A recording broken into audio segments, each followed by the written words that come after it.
नमस्कार, बहुत बहुत स्वागत है आपका। आप देखना शुरू कर चुके हैं राष्ट्रपथ। आपके साथ मैं हूं अर्चना सिंह।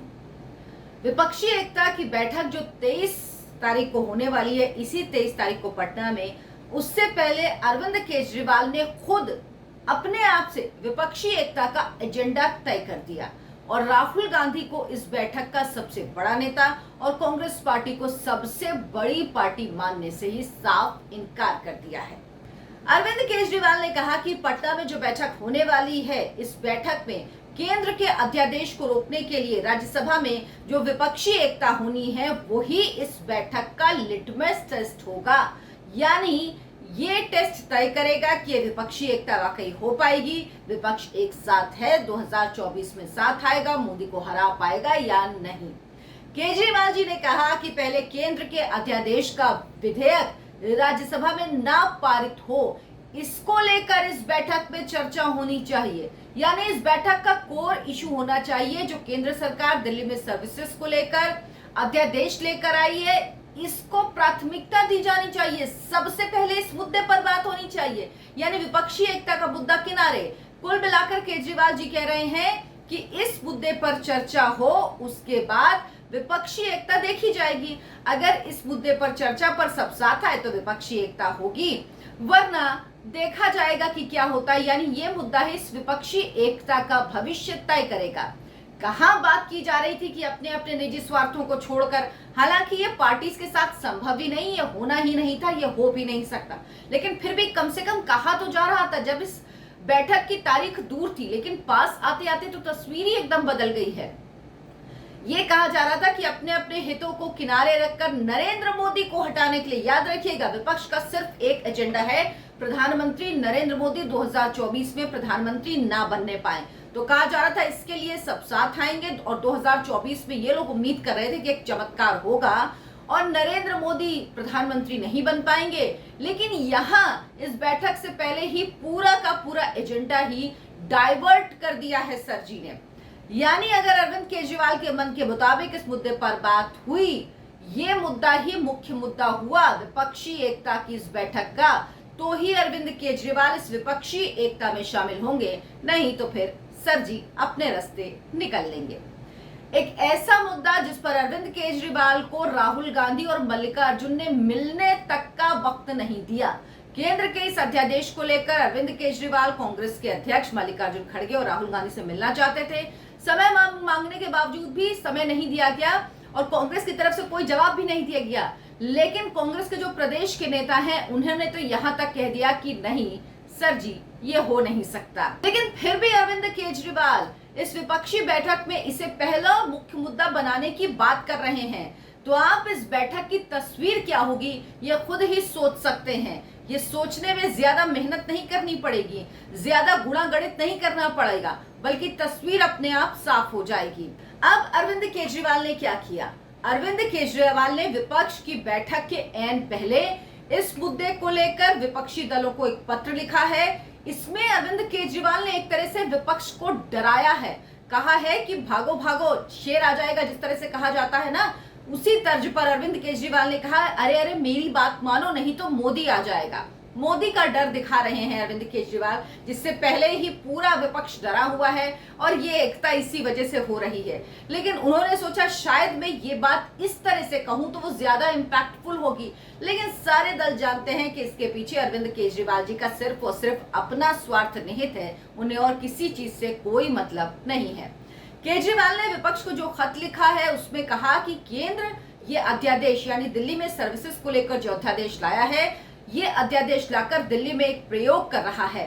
यदि ये सफल रहा तो जिन राज्यों में भाजपा सरकार नहीं है, सिर्फ भाजपा सरकार वाले राज्यों को छोड़ा जाएगा, वहां भी इसी तरह के अध्यादेश को लाकर शक्तियां छीन ली जाएंगी। अब बताइए क्या ये संभव है?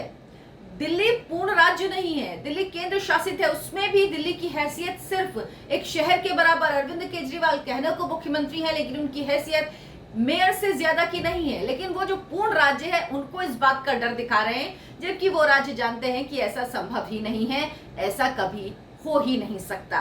केंद्र को इस तरह का अध्यादेश किसी पूर्ण राज्य के लिए ला ही नहीं सकता। लेकिन अरविंद केजरीवाल जी कह रहे हैं कि वो दिन दूर नहीं जब प्रधानमंत्री उपराज्यपालों और राज्यपालों के माध्यम से 33 राज्यों को चलाएंगे।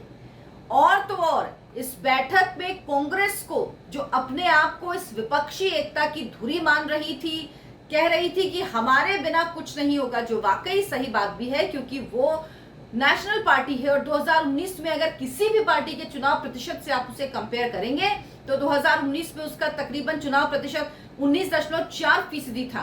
तो ऐसी पार्टी को बिल्कुल अलग करके वाकई ये संभव नहीं दिखता कि कोई भी विपक्षी एकता बन पाए, और अगर बनाने के लिए फॉर्मेलिटी के लिए बना भी ली तो उसका कोई स्वरूप या उसका कोई सरोकार या उसका कोई इम्पैक्ट नहीं होने वाला। लेकिन अरविंद केजरीवाल उसी कांग्रेस को, जो अपने आप को मेजर पोर्शन बता रही, कह रही है हम हैं बॉस सर, आप गलतफहमी में मत रहिएगा, उस कांग्रेस से कह रही है कि आप बॉस नहीं हैं। और अरविंद केजरीवाल ने सिर्फ यही नहीं बल्कि इस बैठक में कांग्रेस को घेरने की पूरी तैयारी कर ली है। इसके लिए क्या किया है, अरविंद केजरीवाल बेहद शातिर दिमाग के हैं, ये आप जानते हैं, लेकिन उनका शातिरानापन अब ऐसा है कि सब समझ जाते हैं, सबको पता होता, बहुत प्रिडिक्टेबल हैं कि वो क्या करेंगे, ये सब जानते हैं। बाकी विपक्षी दलों की भूमिका अरविंद केजरीवाल ने इसी के तहत तय कर दी, यानी इस बैठक में बाकी विपक्षी दल क्या करेंगे ये अरविंद केजरीवाल जी सरजीत तय कर चुके हैं। वो भूमिका यह है कि इस बैठक में सारी पार्टियां कांग्रेस से पूछेंगी कि वो इस मुद्दे पर अपना स्टैंड बताएं। अब बताइए, जिस मुद्दे को लेकर अरविंद केजरीवाल राजनीतिक परिक्रमा कर रहे हैं, सभी दलों से मदद मांग रहे हैं, अलग अलग राज्य में जा रहे हैं, मुख्यमंत्रियों से मुलाकात कर रहे हैं, वो कह रहे हैं कि अब सभी ये दल मिलकर कांग्रेस पार्टी से इस बैठक में पूछेंगे कि वो इस मुद्दे पर अपना स्टैंड बताएं।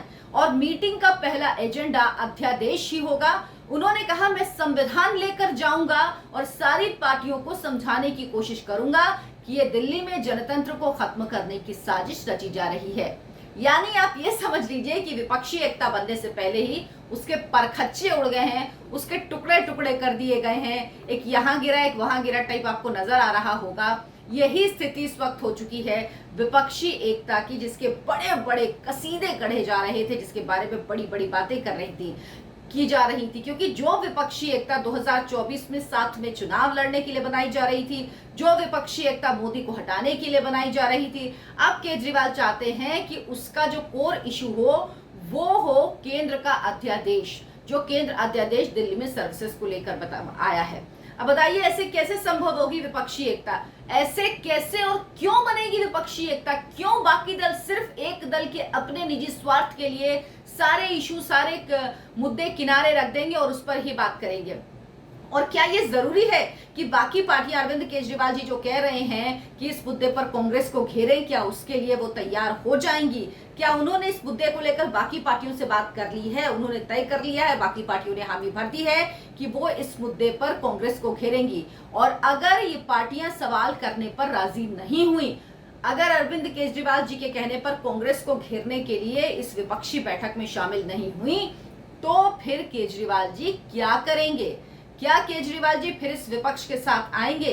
कांग्रेस पार्टी जिसने इस मुद्दे पर अरविंद केजरीवाल को मिलने तक का समय नहीं दिया, क्या वो विपक्षी एकता के मंच पर अरविंद केजरीवाल से इस मुद्दे पर बात करेगी? क्या वो बाकी पार्टियों को इस बात के लिए नहीं रोक देगी कि वो इस मुद्दे पर सवाल नहीं कर सकते अगर वो चाहें भी? पहली बात तो मुझे नहीं लगता कि सारी पार्टियां इस मुद्दे पर अरविंद केजरीवाल के कहने पर सवाल करेंगी कांग्रेस से, लेकिन अगर ऐसा हो भी तो क्या कांग्रेस ऐसा होने देगी? ऐसा बिल्कुल नहीं होगा। इसीलिए इस विपक्षी एकता का अंजाम कुछ नहीं होगा। सिर्फ मिलेंगे, बैठेंगे, चाय पियेंगे, समोसे खाएंगे, हो सकता है लंच वंच भी साथ में कर ले, लेकिन इससे ज्यादा कुछ नहीं होने वाला। इसकी तस्वीर अभी से नजर आ रही है। बात यहां तक रहती तो भी ठीक था। अभी आपको याद होगा कुछ दिन पहले अरविंद केजरीवाल गए थे, राजस्थान गए थे, वहां उन्होंने जो गहलोत सरकार है कांग्रेस की, उसके लिए क्या क्या तक नहीं कहा, 5 साल काम नहीं किया, वसुंधरा राजे से मिले हुए हैं, अपने मैटर सॉर्ट आउट नहीं कर पाते, लोगों की मुश्किलें नहीं सुनते, नालायक नकारा, क्या क्या कह दिया उन्होंने अशोक गहलोत के बारे में। एन पहले कह दिया कांग्रेस पार्टी से कि आप पंजाब और दिल्ली में चुनाव ना लड़ें, आप यहां पर चुनाव नहीं लड़ेंगे तब हम आगे सोचेंगे। तो ये सब बातें जब और इतनी तीखी बातें हो रही हैं, तो क्या आपको लग रहा है बड़े सौहार्दपूर्ण माहौल में वहां पर बात होगी जब कांग्रेस पार्टी बात करने को राजी नहीं है, एक दूसरे पर वार पलटवार सीधे सीधे हमले किए जा रहे हैं? तो आप वो जो बैठक होगी उसकी तस्वीर अपने आप इमेजिन कर सकते हैं। मुझे तो ये लग रहा है कि बस बातचीत हो, उसके बाद समझ लीजिए सब अपने अपने घर ही जाएंगे, कुछ नहीं होने वाला। लेकिन मुझे तो ये डर है कि कहीं अब जितनी खराब स्थिति हो गई है, जिस स्तर पे बातचीत पहुंच गई है, बस यही बचा है कि कहीं आपस में मारपीट ना हो जाए। तो अगर ये ना हो तो ये गनीमत समझ लीजिएगा कि सब कुछ शांतिपूर्ण तरीके से निपट जाए, तो समझ लीजिएगा कि चलिए सब ठीक रहा, क्योंकि इससे ज्यादा कुछ नहीं होने वाला।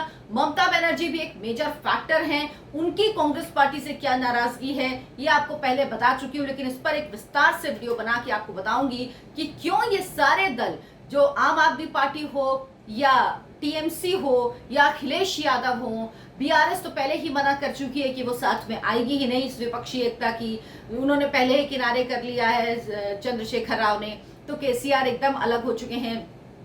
तो क्या वाकई कोई स्वरूप है और क्या वाकई ये पार्टियां अपने गढ़ में कहीं ना कहीं कांग्रेस पार्टी को जगह देंगी, और अगर नहीं देंगी तो कांग्रेस पार्टी का भविष्य क्या होगा? क्या कांग्रेस पार्टी एक रीजनल पार्टी बनकर रह जाएगी 2024 के बाद? क्या कांग्रेस पार्टी इस बात के लिए राजी होगी कि वो इन राज्यों में चुनाव ही ना लड़े? क्या कांग्रेस पार्टी अपने स्वरूप को, अपना जो विस्तार है उसको कम करने के लिए राजी होगी? ये तमाम सवाल हैं जो 23 तारीख के बाद साफ हो जाएंगे। हालांकि बहुत वक्त नहीं बचा है, थोड़ा ही इंतजार है, तो आप भी इंतजार करिए, हम भी इंतजार कर रहे हैं, क्योंकि इस बैठक में सिर्फ एकता शब्द होगा, बाकी तो सिर्फ विपक्ष ही विपक्ष होगा, जो एक दूसरे के खिलाफ भी विपक्ष की ही भूमिका निभाएंगे। बस आप देखते जाइए। मेरे चैनल को सब्सक्राइब जरूर करें, वीडियो को लाइक करें, शेयर करो, बात को ज्यादा से ज्यादा लोगों तक पहुंचाएं। नमस्कार।